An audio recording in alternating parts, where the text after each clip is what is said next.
La limosna es otro de los remedios que la Iglesia nos llama a tener presente en este tiempo de Cuaresma. Propiamente, la limosna designa la misericordia de Dios, porque Dios también, eh, hay que quitar ese concepto de limosna como una cuestión de lo sobrante o como una cuestión de lástima, sino que también hace presente la misericordia de Dios y también hace presente la respuesta leal del hombre a Dios, lógicamente raras veces. ¿Por qué? Porque en la medida en la que tú puedas dar algo, también te fías de que Dios te proveerá, ¿no? Y también representa la misericordia del hombre, lógicamente con sus semejantes, que es el concepto que más se ha extendido hasta el día de hoy. Eh, pero también recordemos que esta misericordia, en ningún momento se dice porque le falta o porque necesita o porque siento lástima, no, dice representa la misericordia del hombre con sus semejantes. Lo podemos ver en el libro del Génesis en el capítulo 47. Esta última, digamos, significación solamente es auténtica si se traduce en actos, eh, entre los cuales tiene un puesto importante el apoyo material de los que se hallan en la necesidad, es decir, efectivamente se le ayuda de una manera efectiva, no solamente diciéndole voy a rezar por ti o diciendo cosas que no implican la ayuda efectiva. Eh, para toda la escritura, ¿no? La limosna es un gesto de bondad del hombre para con su hermano, que es sobre todo y ante todo una imitación de los gestos de Dios, que fue el primero en dar muestras de bondad para con el hombre. Lo tenemos desde lo que significa la creación hasta el libro final del Apocalipsis.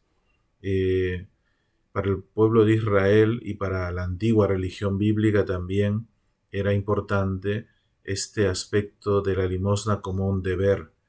Desde los orígenes la ley reclama el amor de los hermanos y hacia los pobres.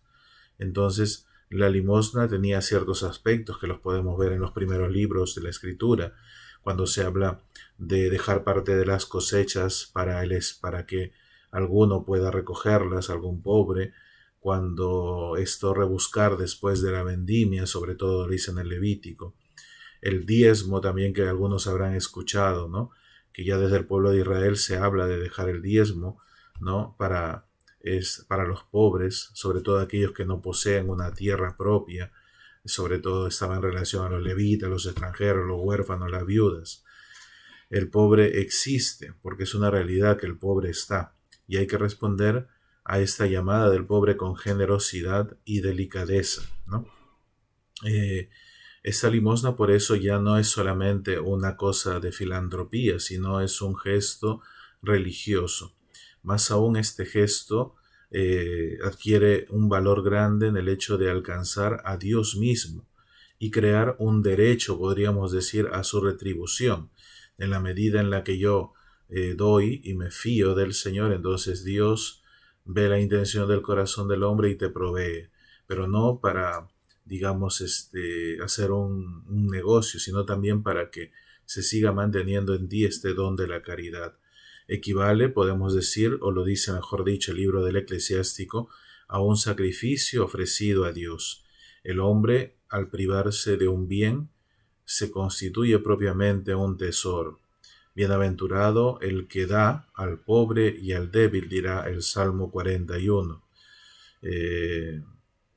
Por eso es que esta práctica de la limosna es también como un temor a Dios, que se manifiesta, digamos, en el hecho de temor no solamente a Dios, sino temor a los hermanos, en el sentido de que este temor alcanza al amor.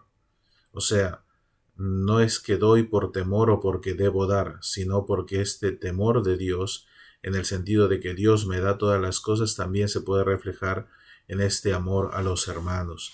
Y sobre todo la limosna es su esencia como tal, es sin esperar nada a cambio, con un perfecto desinterés, sin la menor ostentación. Recordemos que también se dice, No, cuando hagas tu limosna, que tu mano izquierda no sepa lo que hace tu mano derecha.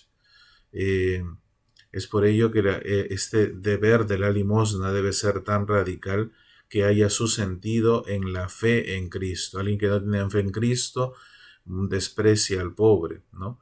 Lo juzga, incluso puede dar la limosna, pero o sea, no es propiamente esta misericordia, sino es un juicio, si no es, sabes que ya no me molestes, toma, vete, o lo da a desgano, o lo da para que lo vea la gente que hace. La limosna, dirá Mateo, es fuente de retribución celestial que constituye un tesoro en el cielo. Por eso ahora entendemos por qué la palabra dice atesorad tesoros en el cielo.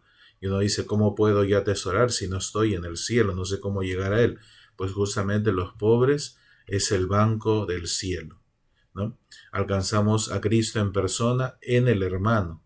Si el otro es Cristo, entonces recuerda también que Cristo dice, ¿no? Cuando yo estaba pobre, desnudo, ¿no? Ustedes me vistieron, y después le preguntan, pero ¿cuándo te vimos pobre o desnudo? Cuando lo hicieron con estos hermanos, ahí lo hicieron conmigo. Cuando no lo hicieron, no lo hicieron conmigo. Entonces, en este pobre también se refleja Cristo mismo. Y también el mismo hecho de la limosna da al hombre una libertad grande respecto a este ídolo tan fuerte y tan poderoso que es el dinero. ¿Por qué? Porque el hecho mismo de seguir a Jesús es seguirlo sin ninguna atadura, sin incluso echar de menos los propios bienes. Por eso dirá la segunda carta a los Corintios en el capítulo 8, siendo rico, se hizo pobre por vosotros, a fin de enriqueceros con su pobreza. Por eso es que Cristo también dice, ¿no? O sea, citando un poco este pasaje en el que Judas critica a esta mujer por perder el valor en un perfume, derramando el perfume sobre los pies de Jesús, y él dice, a los pobres los tendréis siempre con vosotros, pero a mí no me tendréis siempre. Es por ello que, ya no estando Dios, tenemos la garantía de que por medio de este ser misericordioso con los pobres, también tenemos este atesorar tesoros en el cielo. Es como un continuum. Vamos creando nuestro fondo, digamos, en el cielo.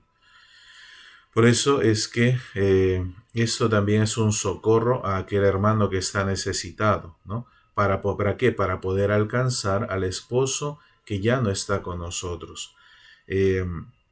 Dirá el Evangelio de Juan, ¿no? Y sobre todo Santiago.